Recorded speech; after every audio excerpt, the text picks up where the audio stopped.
ஒவ்வொரு இயரும் April month 25 அன்னைக்கு உலக மலேரியா தினமாக WHO அனௌன்ஸ் பண்ணியிருக்காங்க. இந்த டேயை அனுசரிக்க மெயினான ரீசன்ஸ் மலேரியான்னு சொல்லக்கூடிய உயிர்கொல்லி நோயை பற்றின ஒரு அவேர்னஸ் விழிப்புணர்வையும் அதனுடைய கட்டுப்படுத்தலையும் தான் நோக்கமா வச்சிருக்காங்க. 2024 ரிசர்ச் படி மலேரியா நோயினுடைய பரவல் 79% இந்தியாவில் இருக்கிறதா உலகளாவிய ஹெல்த் மேகசின்ல ரிலீஸ் பண்ணியிருக்காங்க. மலேரியாவை பரப்பக்கூடிய பாராசைட்ஸான பிளாஸ்மோடியம் கொசுவினுடைய சலைவா, அதாவது எச்சில் மூலமா மனிதனுடைய ரத்த நாளங்களான பிளட் வெசல்ஸ்ல இன்ஜெக்ட் பண்ணிரும், நம்மளை பைட் பண்ணி.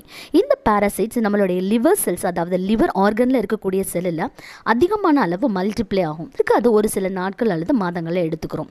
இந்த பாராசைட்ஸ் அந்த இடத்துல மல்டிபிள் ஆகி மெச்சூர்ட் ஆனவுடனே லிவர் செல்ஸ்லேருந்து பர்ஸ்ட் ஆகி மற்ற செல்களுக்கும் பரவும். அது மட்டும் இல்லாமல் ஆர்பிசின்னு சொல்லக்கூடிய ரெட் பிளட் செல்ஸ்லையும் இதனுடைய எஃபெக்டை காட்டும். ஆர்பிசிலையும் மல்டிபிளிகேஷன்ஸ் பண்ணி ஹீமோசையான் சொல்லக்கூடிய கெமிக்கல்ஸை ரிலீஸ் பண்ணும் போது தான் நமக்கு சில்னஸோட சேர்ந்து மலேரியல் ஃபீவர் அண்ட் சிம்டம்ஸ் வரும். ஆக்சுவலாக குழந்தைகள் மற்றும் கர்ப்பிணி பெண்கள் தான் அதிகமான அளவு